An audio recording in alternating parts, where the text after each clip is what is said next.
Hi friends, welcome to Tamil Samayal. இன்னைக்கு நம்ம மடவை மீன் குழம்பு தாங்க செய்ய போறோம். வாங்க அது எப்படி செய்யறதுன்னு பார்க்கலாம். மடவை மீன் குழம்பு மசாலா செய்வதற்கு தேவையான பொருட்களை பார்க்கலாங்க. அடுப்பில் கடாய் வச்சுக்கலாம். கடாய் நல்லா காஞ்சிடுச்சு. இதில் 4 வரமிளகாய் போட்டுக்கலாங்க. இப்போ இது கூட 1/4 டேபிள் ஸ்பூன் சின்ன ஜீரகம் எடுத்துக்கலாம். 1/2 டேபிள் ஸ்பூன் பெருஞ்சீரகம், 1 டேபிள் ஸ்பூன் மிளகு, 1/4 டேபிள் ஸ்பூன் வெந்தயம். இப்போ நம்ம எல்லாத்தையும் இதை ஃப்ரை பண்ணி எடுத்துக்கலாங்க. இது கூட 1 டேபிள் ஸ்பூன் மல்லி ஆட் பண்ணிக்கோங்க. எங்கிட்ட மல்லி பவுடர் இருக்குது, நான் அதை ஆட் பண்ணிப்பேன். இப்போ இதை நல்லா ஃப்ரை பண்ணி எடுத்துக்கலாங்க. இப்போ மசாலா நல்லா பொரிஞ்சிடுச்சிங்க. இப்போ ஒரு மிக்ஸி ஜாரில் போட்டு பவுடரை அரைச்சி எடுத்துக்கலாம். இப்போ அதே கடாயை அடுப்பில் வச்சுக்கலாங்க. இப்போ வானல் நல்லா காஞ்சிடுச்சிங்க. இதில் ஒரு 3 டேபிள் ஸ்பூன் போல் நல்லெண்ணெய் ஊற்றிக்கலாம். இப்போ எண்ணெய் நல்லா காஞ்சிடுச்சிங்க. இந்த ஸ்டேஜில் இப்போ நம்ம வடகம் போட்டுக்கலாம். ஒரு 1/2 டேபிள் ஸ்பூன் போல் வடகம் போட்டுக்கலாங்க. வடகம் நல்லா பொரிஞ்சு வரட்டும். வடகம் நல்லா பொரிஞ்சு வந்துடுச்சு. இது கூட ஒரு 15 சின்ன வெங்காயம் ஆட் பண்ணிக்கலாம். மீன் குழம்புக்கு சின்ன வெங்காயம் ஆட் பண்ணால் நல்லா டேஸ்டியாக இருக்கும். இப்போ இந்த சின்ன வெங்காயம் நல்லா வதங்கட்டுங்க. இப்போ சின்ன வெங்காயம் நல்லா வதங்கிடுச்சுங்க. இது கூட ஒரு 3 மீடியம் சைஸ் ஆனியன் எடுத்துக்கலாம். இந்த ஆனியனை கொஞ்சம் கொரகொரப்பாக அரைச்சி வச்சுக்கலாங்க. மீன் குழம்புக்கெலாம் இது மாதிரி கொஞ்சம் கொரகொரப்பாக அரைச்சி வச்சு நம்ம சமைச்சா இன்னும் நல்லா டேஸ்டியாக இருக்கும். அதனால் குழம்பு கொஞ்சம் திக்காக கிடைக்கும் நமக்கு. இப்போ இந்த வெங்காயம்லாம் வதங்கிறதுக்காக நம்ம ஒரு 1/2 டேபிள் ஸ்பூன் உப்பு போட்டுக்கலாம். அப்போ நம்மளுக்கு சீக்கிரமாக இந்த வெங்காயம்லாம் வதங்கிடும்.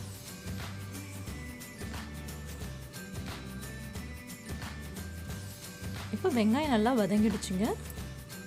இது கூட ஒரு 10 பல்லு பூண்டு போட்டுக்கலாம். இது மாதிரி கொஞ்சம் கொரகொரப்பாக அரைச்சி போட்டுக்கலாங்க. இப்படி அரைச்சி போடும்போது நல்லா குழம்பு நல்லா வாசனையாக இருக்கும். இது நல்லா வதங்கட்டும். இப்போ இது கூட நான் 2 மீடியம் சைஸ் தக்காளி எடுத்திருக்கேன். அதையும் கொரகொரப்பாக அரைச்சி வச்சுருக்கேன். இப்போ அதையும் நம்ம கடாயில் ஊற்றிக்கலாம்.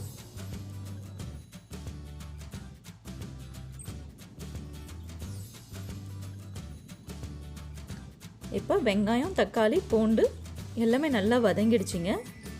இப்போ இது கூட ஒரு பெரிய லெமன் சைஸ் அளவுக்கு புளி எடுத்துக்கலாங்க. இப்போ இதை கரைச்சி எடுத்துக்கலாம். இப்போ கரைச்சி எடுத்தாச்சுங்க. இந்த புளி கரைச்சலை இந்த கடாயில் ஊற்றிக்கலாம். மீன் குழம்புக்கெல்லாம் கொஞ்சம் புளி கொஞ்சம் அதிகமாக சேர்த்துட்டா மீன் குழம்பு நல்லா டேஸ்ட்டாக இருக்குங்க.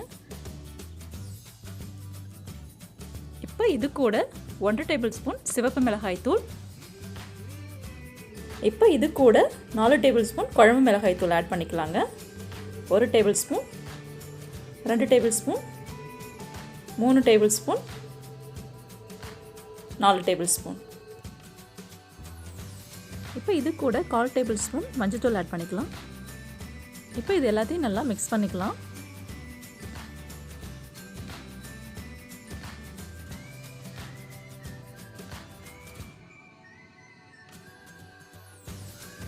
இப்போ மிளகாய் பொடியெல்லாம் மிக்ஸ் ஆகிடுச்சிங்க.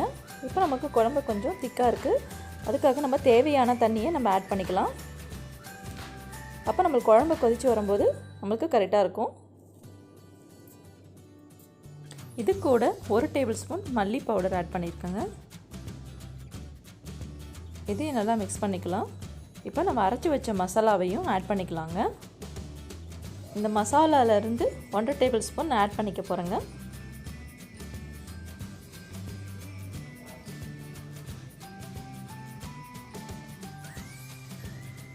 இப்போ இது கூட கொஞ்சமாக கருவேப்பிலை ஆட் பண்ணிக்கலாம்.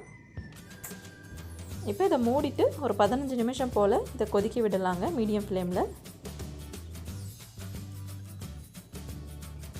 இப்போ ஒரு 15 நிமிஷம் போல் ஆயிடுச்சிங்க. திறந்து பார்க்கலாம்.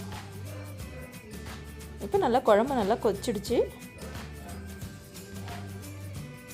குழம்புல நல்லா எண்ணெய்லாம் பிரிஞ்சு வந்துடுச்சுங்க. இப்போ இந்த ஸ்டேஜில் நம்ம மீன் போட்டுக்கலாம். இப்போ நம்ம 1/2 கிலோ மடவை மீன் எடுத்துருக்கோம்.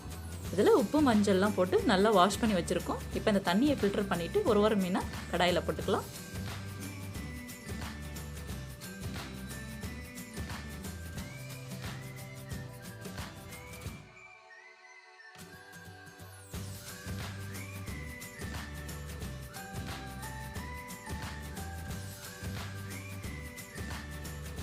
இப்போ மீனெல்லாம் போட்டு முடிச்சாச்சு. இப்போ மீனை நல்லா கிளறி விட்டுக்கலாம். இப்போ இந்த மீனை ஒரு 10 நிமிஷம் போல் நம்ம கொதிக்க விடலாம். இப்போ தான் மீன் நல்லா வெந்து வரும்.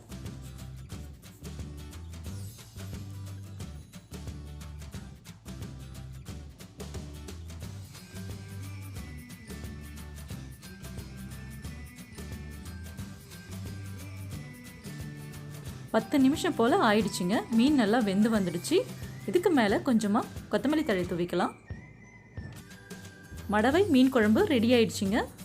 உங்களுக்கு பிடிச்சிருந்தா தமிழ் சமையலை சப்ஸ்கிரைப் பண்ணுங்கள். தேங்க்யூ ஃபார் வாட்சிங்.